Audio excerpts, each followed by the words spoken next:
It was a quiet Sunday morning in Hawaii. People were just waking up, making breakfast, getting ready for church or a day off. Then, everything changed.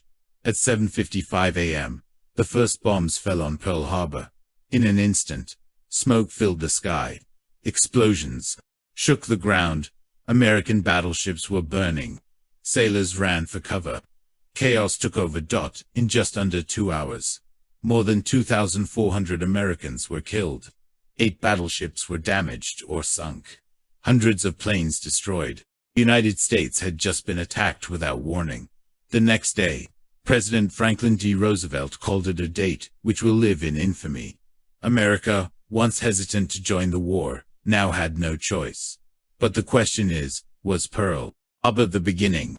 Or had the path to war with Japan already been set long before that morning? To understand why America fought Japan, we have to go back to a time when two powerful nations were on a collision course and no one was willing to turn away. To understand why the war happened, we need to look back decades before Pearl Harbor. In the early 1900s, Japan was changing fast.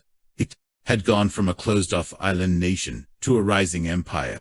It beat China in 1895, then shocked the world by defeating Russia in 1905. Japan was no longer a small player. It was a powerful force in Asia, with a strong navy and growing army. Japan wanted more land, more resources, and more respect. It believed it deserved to lead Asia and maybe even challenge the West. Meanwhile, the United States was also expanding. America had territories in the Pacific, like the Philippines, Guam, and Hawaii. U.S. businesses traded across Asia. American ships sailed the same waters Japan now claimed. As Japan grew stronger, America grew uneasy. The two countries didn't hate each other yet, but they were watching each other closely. And slowly, their paths started to cross in dangerous ways. As Japan expanded its empire, tensions with the United States kept rising. Japan invaded Manchuria in 1931, then launched a full-scale war against China in 1937. Cities were destroyed. Millions of civilians suffered. The U.S. didn't join the fight, but it didn't stay silent either. American leaders criticized Japan's aggression. Public opinion in the U.S. began to turn. Many Americans didn't want war, but they didn't want to see Japan take over Asia either. At the same time, both nations wanted control of the same region. The Pacific wasn't just a vast ocean. It was filled with islands, trade routes, and natural resources. Japan saw it as its future. The U.S. saw it as its backyard. The more Japan conquered, the more America pushed back through diplomacy, through pressure, and through quiet warnings. But Japan wasn't backing down. It believed the U.S. was standing in the way of its survival and destiny. Two powerful nations, one region, and no room for both to lead. The conflict wasn't just coming. It had already begun without a single bullet being fired between them. By 1941, Japan was deep into its war in China. It needed oil, rubber, and steel to keep its military going. But Japan didn't have those resources at home. It depended on imports, especially from the United States. Then came a turning point. In July 1941, after Japan took control of French Indochina, the U.S. decided to act. It froze Japanese assets and, most importantly, cut off Japan's access to American oil. That was a massive blow. Nearly 80% of Japan's oil came from the U.S. Without it, Japan's war machine would grind to a halt. The countdown had begun. Japan faced a hard choice: give up its territorial gains, or find another way to get what it needed. Its leaders chose war not just against China, but against the West. They believed if they struck first, they could knock out American power in the Pacific and take control of the region before the U.S. could react. The oil embargo wasn't just a policy. It was a spark. And Japan was about to light the fire. On the morning of December 7, 1941, Japan launched a surprise attack on Pearl Harbor. But this wasn't a reckless move. It was carefully planned. Down to the minute.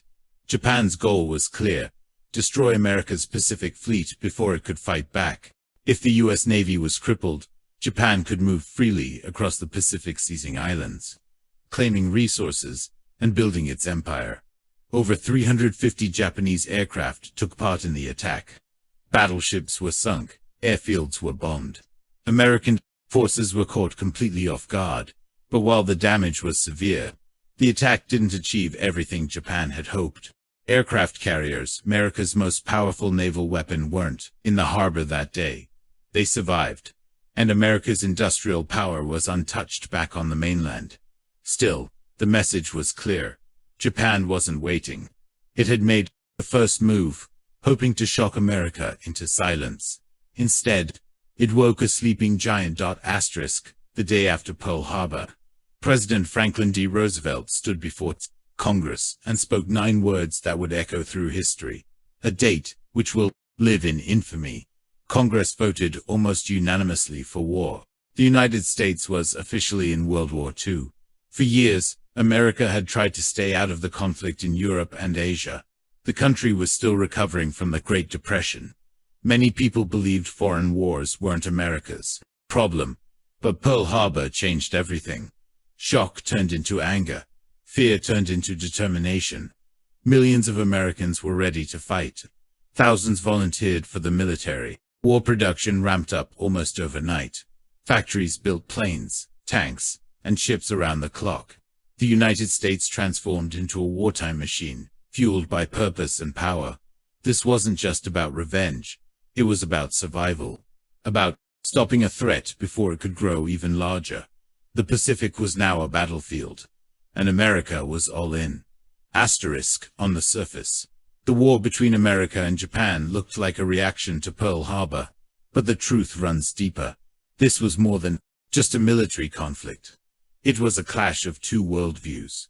Japan believed in empire strong, centralized, and ruled by force. Its leaders saw Asia as rightfully theirs.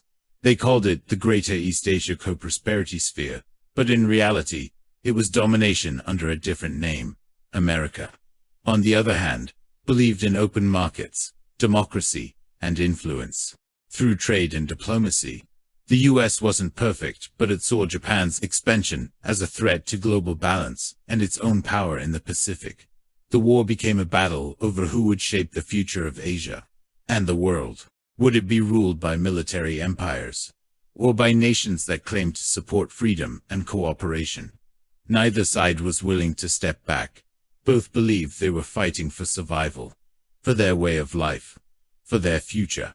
That's why this war was so fierce, so brutal, and so personal for both nations. By 1945, the war in the Pacific had reached its final, devastating stage. Island by island, the United States had pushed Japan back, but Japan refused to surrender. Then came the most controversial decision in military history. In August 1945, the U.S. dropped 2 atomic bombs, one on Hiroshima and another on Nagasaki. Over 100,000 people died instantly. Many more would suffer for years to come. 6 days after the second bomb, Japan surrendered. The war was over. For Japan, the cost was unimaginable. Cities destroyed, lives lost, an empire reduced to ashes. In the years that followed, Japan rebuilt, but as a very different nation, peaceful, democratic, and allied with the very country it once fought. For the United States, victory came with power and responsibility. It had become a global superpower with a permanent presence in the Pacific. Its influence now stretched across the world. The war had changed everything, not just borders and governments, but the very meaning of power, peace, and partnership between nations. So why did America fight Japan? It wasn't just about a surprise attack. It was about 2 powerful nations moving toward each other on a path that left no room to turn back. Japan wanted to dominate Asia. America wanted to protect its interests and shape the future of the Pacific. When diplomacy failed, war became the only option left on the table. It was a fight over resources, over influence, and over 2 very different visions of the world. The Pacific Front wasn't just a battlefield. It was where global power shifted forever, where modern warfare reached a terrifying new level, and where 2 nations were forced to confront not only each other, but their own identities. The lessons of that war still echo today. About pride, about power, about the price of peace, and about how fast the world can change when ambition meets resistance. History doesn't repeat, but it does remind us. And the story of America and Japan in World War II is one we should never forget.